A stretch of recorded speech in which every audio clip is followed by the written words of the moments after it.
Ave María Purísima.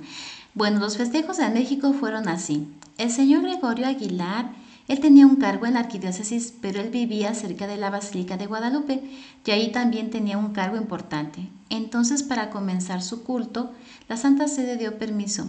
Cada 10 años había que renovar el que tuviera su misa Santa Beatriz de Silva en la Basílica, nuestra madre y fundadora ya beata aparece entonces, y se llevaba a esta misma imagen cuando ya estuvo, porque la primera es una chiquita que estaba donde tenemos a nuestro Señor. Esa fue la primera imagen de mi Santa Madre Fundadora en México. Con esta ya había otras imágenes más en los monasterios de nuestras hermanas concepcionistas, que yo no sé bien en qué año ya estuvieron en la comunidad, pero ya llevaban buen rato que ya empezaron a tener imágenes de ella. La primera misa fue en la iglesia de los franciscanos que está en el centro, en Madero, porque yo como me siento que no era en San Francisco, comenta la madre que entrevistamos, pero no sé si es porque es el que está en México, en el mero centro, pues entonces ahí fue la iglesia que está en Madero. Platicaba nuestra madre Conchita que duramos 50 años en General de León viviendo. Yo cuando ingresé a la comunidad ya había hecho su misa solemne en la villa, pero para que la conocieran, porque no era conocida, y allí estuvimos repartiendo estampitas. Y después de que la canonizaron fuimos con la Madre Angélica de Jesús a decirle al señor cardenal que se necesitaba para que tuviera su rezo universal y cuánto costaba. Y dijo, pues es que las hijas no la dan si no la dan a conocer, porque Santa Beatriz no es conocida, denla a conocer y que el mundo lo pida. Nuestra madre Conchita tenía esta idea, pero nuestro Señor no lo permitió. Murió ella en el año de 1963 y en el 76 fue canonizada nuestra Santa Madre Beatriz. Pero ya había movido muchas cosas, pues si ella lo pedía, que tuviera culto universal para ponerla también en el breviario. ¿Y quién continuó con la canonización? La Madre Angélica. Nuestra Madre Gracia era la superiora y con la Madre Angélica siguió de secretaria. Y quien me contestó el teléfono me dijo que para canonizarla vendían canaritos y daban unas alcancías con su oración para que pidiese favores. Si los obtenían apoyaran con una limosna. Eso fue para la canonización, pues a nosotras nos tocó cuidar los canarios, cambiarles papeles y no sé qué cuántas cosas. Cuando muere la madre Conchita, sigue la madre Angélica para continuar con el proceso de canonización. La madre Conchita logra la beatificación y su compañera, la madre Angélica, va a seguir el proceso para que sea canonizada. Los acontecimientos de los restos de nuestra Santa Madre después de la guerra desencadenada en 1936 van a ser los siguientes. Vamos a ver que en los años de 1941 a 1945 y de 1950 y de 1968 va a suceder lo siguiente.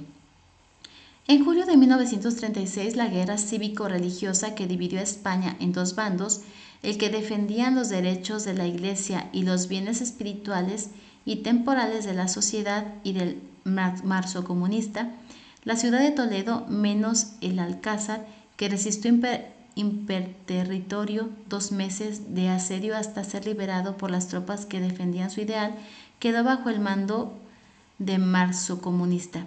Las religiosas tuvieron que escapar más que a prisa. El monasterio muy cerca del Alcázar quedó entre dos fuegos y sufrió los efectos de las metrallas.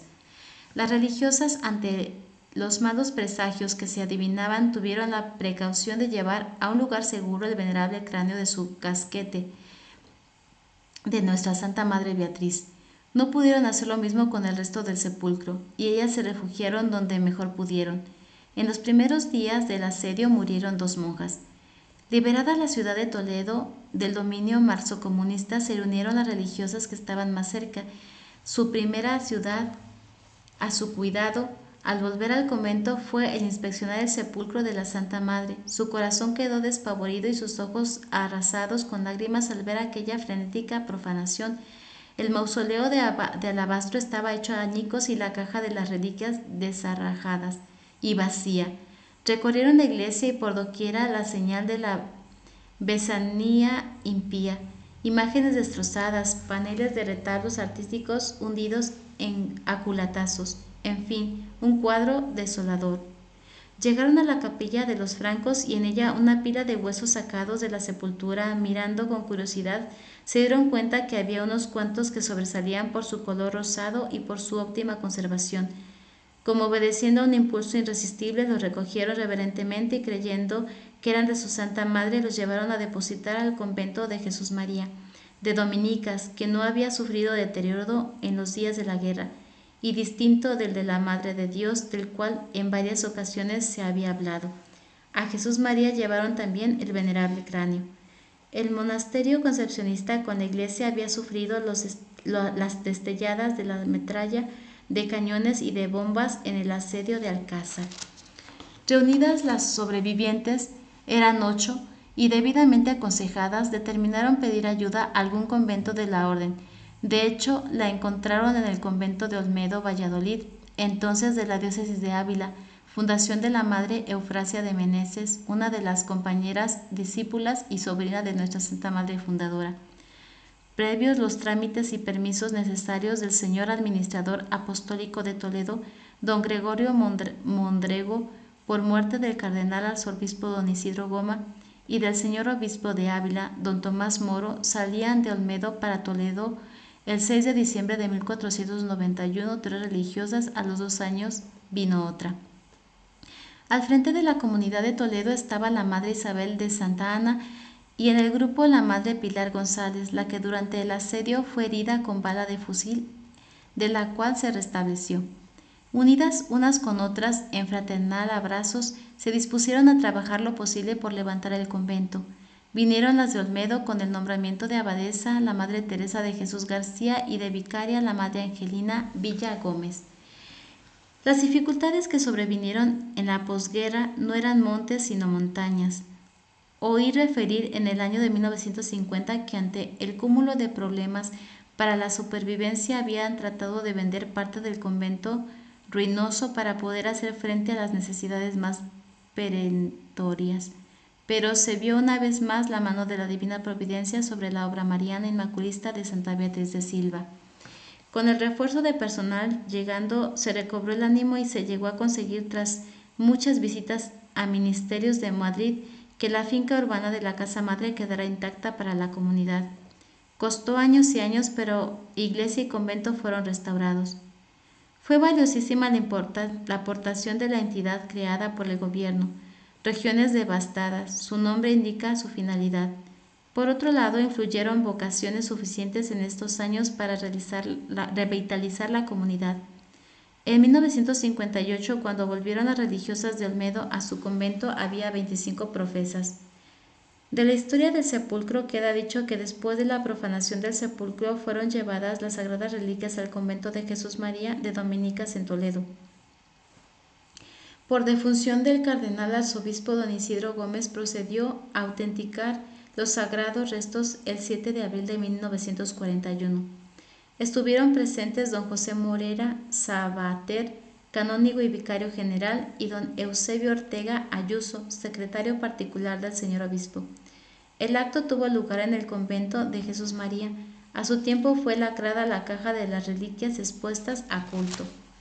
Por la lentitud con que se tuvo que llevar a cabo la restauración de la iglesia de la Casa Madre, allá estuvieron en el convento de las Dominicas del amado Padre San Domingo hasta el día 3 de noviembre de 1945. La traslación se organizó con gran solemnidad. En el convento fueron recibidas las reliquias con alegres y emocionados cantos.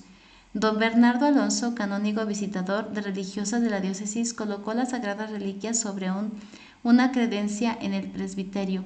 Se cantó la antífona y oración de la Beata y se dio por terminada la función. A este acto seguido un trío de misas solemnes en función vespertina con predicación.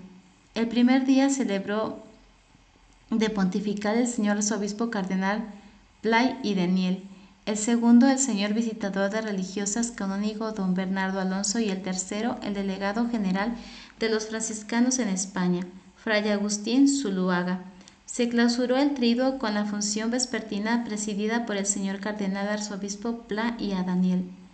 Las sagradas reliquias no se colocaron en el coro bajo de la iglesia, en donde estuvieron hasta la profanación del año 1936, sino con el retablo de la capilla lateral de la iglesia a mano derecha, mirando el altar mayor y frente a frente del coro bajo, desde donde puede gozar de vista las religiosas.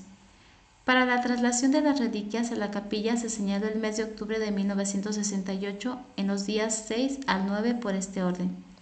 El día 6, las reliquias fueron llevadas del coro bajo al presbiterio por don Anastasio Granados, vicario capitular, sede vacante, quien presidió la concelebración de la misa. Siguió un triduo de celebraciones. Las reliquias fueron llevadas procesionalmente a la capilla el día 9. Quedó inaugurada la capilla sepulcral, pequeño santuario dedicado con amor por sus hijas a su madre Santa Beatriz de Silva. Ahí en ese solar bendito reciben veneración y esperan la futura resurrección. Bueno, aquí vamos viendo cómo, pues cómo se perdieron, cómo sufrió el monasterio con la guerra, los destrozos, ¿verdad? Y casi se perdía también el, el cuerpo de nuestra fundadora, que gracias a Dios, pues se conserva el cráneo y algunos pocos restos de su cuerpo, como vemos aquí, porque pues sacaron todos los huesos de las que estaban muertas y pues los revolvieron. Pero gracias a Dios se conservan en el monasterio y pues pudieron ser rescatados, ¿verdad? Bueno, aquí terminamos esta cápsula y nos vemos mañana. Dios te bendiga.